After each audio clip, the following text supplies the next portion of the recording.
Our devotional thought from the Old Testament today comes out of Exodus chapter 15, verses 13 through 17. I want to talk to you about God's heart toward the land of Israel. Now, I'm not talking about the people now. I'm talking about the land. There are times that you and I consciously or unconsciously think that God's love for the land of Israel only began with the people of Israel, with Abraham. We forget that Jesus, the pre-incarnate Christ, living as Melchizedek, high priest of the ancient city of Salem, Jerusalem, all of that was long before there was ever a nation of Israel. Now, you and I need to recognize that God's choice of that land and his treatment of that land began long before Abraham. Look with me beginning in verse 13 of Exodus 15. With your unfailing love. Now, this is Exodus 15. With your unfailing love, you will lead the people you have redeemed. In your might, you will guide them to your sacred home, not their sacred home, your sacred home. The people hear and tremble. Anguish grips those who live in Philistia. The leaders of Edom are terrified. The nobles of Moab tremble. All who live in Canaan melt away. Terror and dread fall upon them. The power of your arm makes them lifeless as a stone as your people pass by. O Lord, until the people you purchased pass by.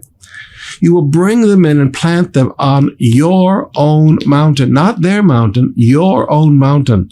The place, O Lord, reserved for your own dwelling place, the temple, the sanctuary, O Lord, that your hands have established. Now, I want you to notice with me that God calls Israel his sacred home, that God calls Jerusalem his dwelling place, his mountain. Now, when you start to go from Genesis to Revelation with the truth, you begin to realize there's something about the land of Israel that God has chosen, and the land belongs to him.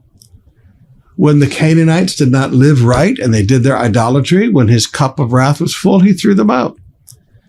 And the nation of Israel was brought in to take care of the land. But when Israel sinned, and he said, you've polluted the land by your sin and your murders, he removed them. He dispersed them to the nations. But I want you to notice a thing that's consistent. The land is his land. Israel belongs to God. And Temple Mount belongs to God. Now, there will come a day in the future. We've talked about Melchizedek. We talked about the people of Israel. But in the millennium, Jesus will rule and reign the entire world from Jerusalem. Israel will literally be the center of the world. It will be the place where God rules from. Now, when I look at that and I see God's love for this land and I trace its history as a nation. One time I just sat down and studied all of the wars that have been fought across that nation.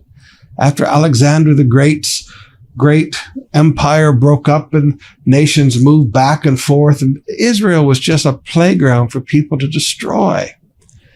And you see how they literally destroyed the land, and they cut down all the trees and they burned the land. And when the people of Israel first began to go back in the 1940s after World War II, Israel was a barren desert. It was a wasteland. It was a swamp.